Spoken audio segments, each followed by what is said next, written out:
Everyone, welcome back to my YouTube channel. आज हम करेंगे एक्सरसाइज 13.1 का question number 5। Match the net with appropriate solid.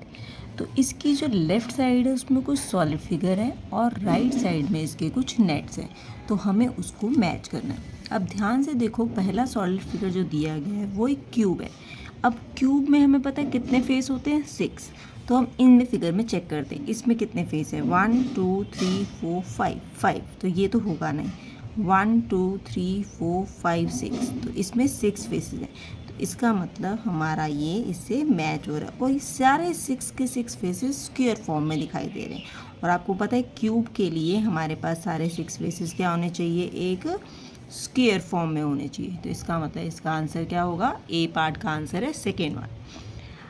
अब B part करते हैं। बी पार्ट है एक सिलेंडर। अब सिलेंडर का कैसा होता है नेट, इसमें दो ऊपर नीचे सर्कल होते हैं और इसको अगर हम कट करें, सर्कल को अगर हम कट करें तो एक फ्लैट रेक्टेंगल मिलता है। अब यहाँ देखते हैं, यहाँ तीन ऐसे कौन से फेसेस मिलते हैं, 1 2 3 4 5। इसमें तो 5 फेसेस हैं, तो ये तो होगा नहीं।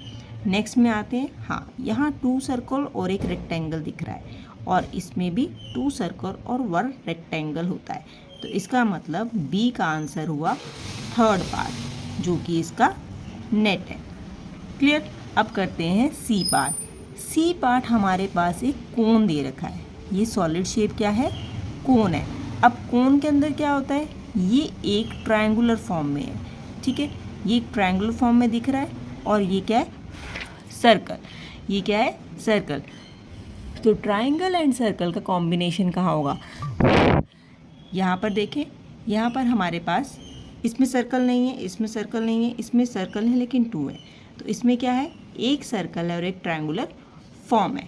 तो इसका मतलब हाँ, इसको ओपन करके इससे हम नेट बना सकते हैं। तो हमारा कोन का क्या हुआ, सी पार्ट का आंसर हुआ फोर्थ वाला नेट। अब जरा डी पार्ट देखो, ये क्या है, ये एक पिरामिड शेप है। अब पिरामिड में क्या है, बेस क्या है, देखो बेस क्या है, इसमें स्क्वायर है और इसके बाद ट्रायंगल है, 1 2 3 4। 4 ट्रायंगल्स है और बेस क्या है, एक स्क्वायर है। हम चेक करते हैं, देखो इसमें क्या है, आपको देखते ही पता लग रहा है इसमें बेस स्क्वायर है और जब हम ट्रायंगल को उठाएंगे तो इससे क्या बन जाएगा, हमारा पिरामिड फॉर्म बनता है। तो इसका मतलब डी पार्ट का आंसर क्या है, फर्स्ट पार्ट है। डी का आंसर है फर्स्ट पार्ट। इसके साथ क्वेश्चन ख़त्म।